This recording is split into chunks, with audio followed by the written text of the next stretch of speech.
Yo, what is going on, everybody? It's your boy Ansel Armstrong back again, and today we are going to be talking about the fourth inning program and how you can make subs off the fourth inning program, where you have the voucher, whether you don't have the voucher, doesn't matter. We're going to be talking about tips and strategies to make subs through both of those. So let's hop into it right away. Now, the first way we are going to talk about is probably one of my favorite ways to make subs. If you watch any of my past videos, I've talked about it some as well, and it is getting the fourth inning voucher. Now, this voucher is a little bit more pricey than previous ones, both of these bosses. Let's take a look at Roberts here. Right now, he's around 50K. They're actually starting to go up even more, up to 50K. They were around 45K the other day. I think I ended up buying these at 40K. So they are up to 50K.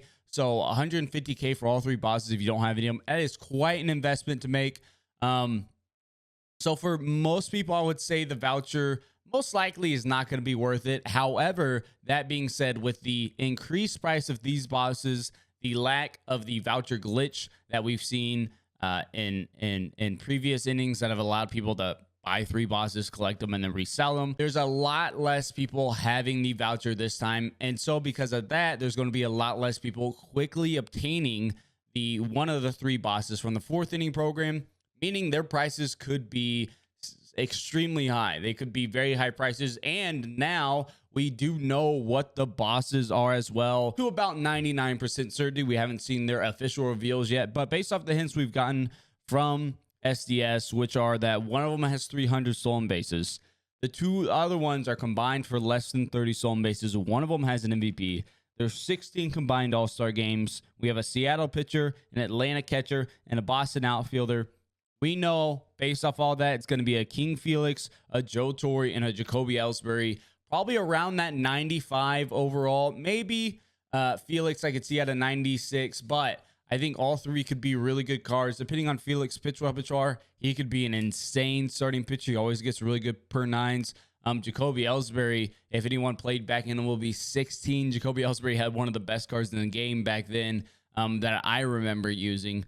Insane card. And then Joe Torre, a catcher, a position a lot of people are always trying to fill. So all three of these cards are probably going to be in very, very high demand, very desirable. And if there's less people picking up the voucher, there's less people completing it quickly. There's a lot of opportunity to go out, bust out the program as quickly as possible, and cash in on a lot of subs. We saw last inning, right at the gate, the first night, Chipper Jones sold for 400,000 stubs. That is an insane amount. So if you invest 150K and you can turn that into 400K minus tax, so 360K, you take that every day of the week. Not to mention that if you do the voucher, you are getting 17,500 subs back and 7,500 XP. So if you're going along those prestige program pass or whatever, you are getting a little bit back there too.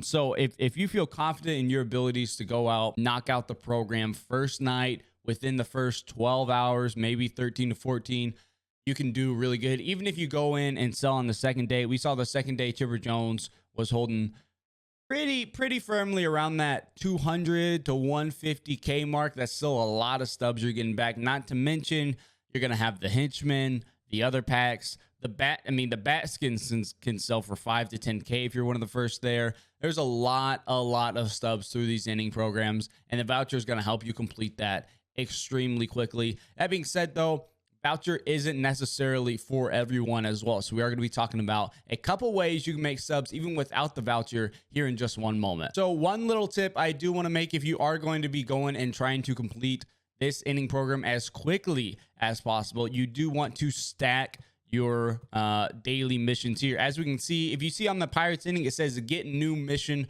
underneath it. So what that means is essentially there is a mission hiding and waiting behind this one. So if I were to go on and get 15 innings with Pirates hitters, pretty easy one, I'd get my 2 stars and another mission would automatically populate in that spot, and I would not have to wait until the new daily missions reset. So that 5 hours, 40 minutes, wouldn't have to wait for that. There'd already be another one there. As we can see, multiplayer 2 stolen bases. If I were to complete that one, it would not automatically generate another one since there's not another mission hidden behind there. It can be a little confusing, but I hope that makes sense. So essentially you want these stacked up, and here we are, we're on Monday. So I'm going to start trying to stack these, and I can see right here, multiplayer gold complete game, minimum of 8 innings pitched. That's just not going to happen. That is not gonna happen. So I'm gonna press square. I'm gonna get my new mission, and we have bronze infield, 2 RBIs. That's not the best, but it's not too hard either. We should be able to go into the event, throw a bronze guy in the lineup, get 2 RBIs there pretty easily, no doubt about it. And as we can see, that I can no longer replace that one with a new one, but in 5 hours and 40 minutes, I will then have that opportunity. So I can have 2 layers of these missions stacked up and complete all 4 of those, complete another 4, and then around 6 to 7 p.m., 8 p.m. Central Time, I can't remember I can do the math right here, but that's way too much for me to do.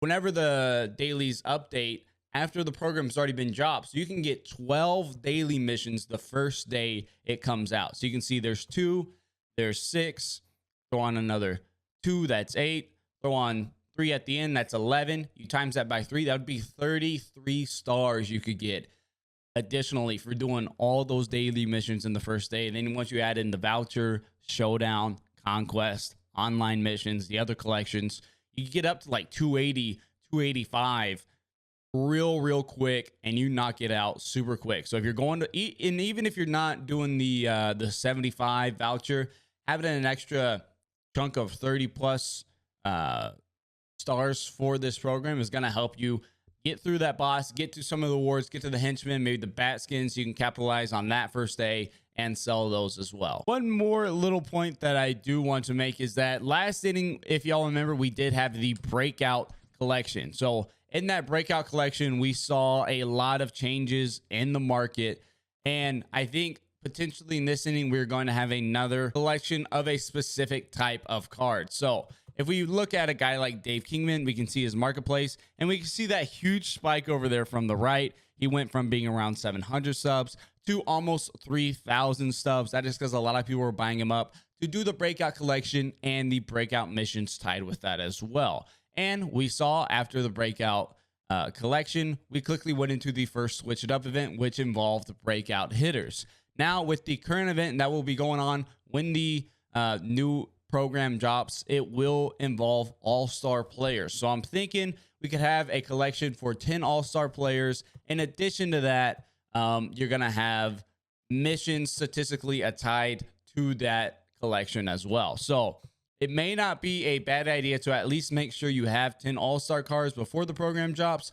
And if you want to take a risk and go for an investment, guys like Rich Gossage could go from 2K to 5K, who knows what it could be at. But if people are having to come in, pick up these guys for the all-star collection, their prices could jump up real quick. So I would recommend taking a look at that. No guarantee how it's going to pay out, no guarantee if it will pay out, but I think it would be very possible, and I would not be surprised at all if we have a collect 10 all-star players mission and some statistical missions tied along with that. So again, in our first kind of way of how to make subs, even if you don't have the inning voucher, this one's a bit risky. Don't know how it would pay out, but if you went in and let's say you had 10 Gossages and you bought them at 2K, and then you can go through and sell them at 5K, you turn your 20K into 50K, you could extrapolate that one out, and you have a lot of good stuff going for you if you do a little bit here, a little bit there. Of course, that's going to take some subs, and who knows? We may not get it. Who knows what would happen? But I think even worst case scenario, let's say you went in and you invested in these, even if we didn't have that collection, I don't think the price would be too affected by that, and therefore you could still at least come in and sell them, and probably even still flip them for a couple hundred subs each, or worst case scenario, make your subs back. Same can be said about Roberts, Chipper Jones, guys like that. Even getting into some of these diamonds like a Greg Maddux, a Bagwell, a Schmaltz, guys like that. Could see some changes. Could see their market fluctuate with the program dropping on Friday. Now, another way, and I think one of the best ways, I haven't seen many people talk about this. I think it's very underrated. And it's, in theme with a lot of the things we talk about on this channel. It is playing the market and taking advantage of how the market's going to shift in the future. So we don't know, we're not going to have player card upgrades this year so far, at least, unless we get baseball coming up. So you lose that investment opportunity. However, we have a lot of market shifts that happen day in and day out, week by week, especially tied around large content drops. So one example I want to look at is Glaber Torrez here. So if we take a look at his card, you go over to the marketplace, we can see he's the gold market is absolutely going insane right now. But we can see if we look over here to the right on the 9th to the 10th, we can see his price is at what is a 30-day low in those 2 days. No other day is this price lower except for maybe the 21st. It's around that same level. But we can see shortly after the 9th and the 10th, his price goes up significantly. So let's say on the 9th or the 10th, you buy them at 1,000 stubs each. You sell them then 2 days later for 1,600 stubs each. You're making close to 500 stubs per Glaber Torrez that you invested in. And that is insanely good margins. That's an insanely good profit. I think anybody watching would agree. You're going to take that all day, every day. And the best part is we were able to predict this, and it was essentially risk-free. So here's what happened. On the 10th or the 9th, I can't remember the exact day, based off this market, it probably includes a bit of both of those days. We had the Mother's Day Conquest map drop. And within that Mother's Day Conquest map, everybody who completed it got 2 Ballin' is a Habit packs. And those Ballin' is a Habit packs are guaranteed gold players. So what you had was thousands and thousands and thousands of players doing the Mother's Day Conquest map because pretty easy, pretty straightforward. And we all know those mini Conquest maps, they give really good rewards. So you had thousands of players going in, knocking those out, and getting their 2 free Ballin' is a Habit packs. And as we all know, you can't get diamonds out of those. It says 1 in 15 odds for diamonds. I ain't never pulled no diamonds out of a Ballin' is a Habit pack. So what you had was thousands, tens of thousands of golds being entered into the market. So what happened to the gold market across the board on those days? You had their prices crash. So guys that were selling for 2K, 1,800, 1,700, you're able to go in and buy them at 1,000 stubs each, which at a gold, if you're buying them for 1,000 subs each, you don't even have any risk. There's no risk because worst case scenario, you quick sell back for 1K subs and you lose nothing. And so you're able to come in, I know some people I'll talk to came in and bought 50 to 60 golds at 1K quick sell value, waited 3 to 4 days, sold them all for between 1,750 and 2K each. They were able to turn their 60K into close to 120, 130K.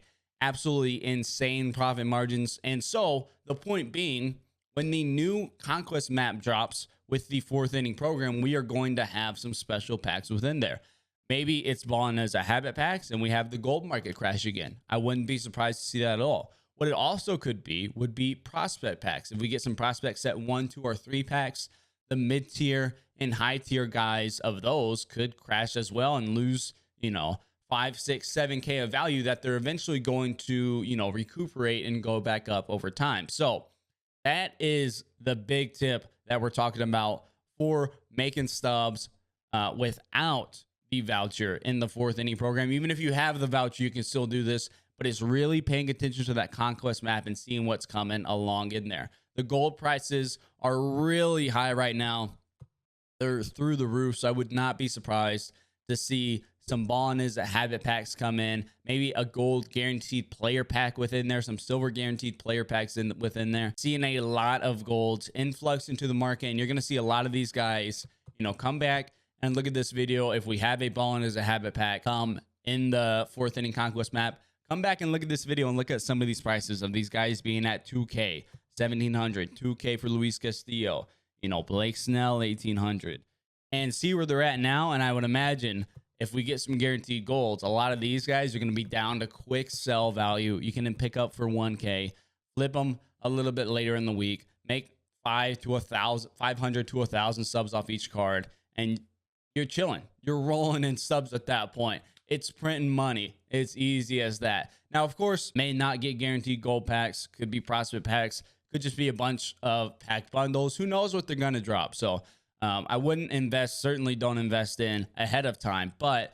when that drops, if you're able to be on and you're on the market in that first 8 to 12 hour range, be looking at how things are changing, be looking at how things are adjusting. I would get a little bit comfortable with some of these prices so you understand what kind of change could happen over time if it does change on Friday. Same with the prospects as well. And In addition to that, we will be live on Twitch completing the fourth inning program on Friday when it drops. So whenever the market is changing and fluctuating in real time from whatever packs are added in through the program, through the conquest map, whichever way, maybe even through the showdown, who knows?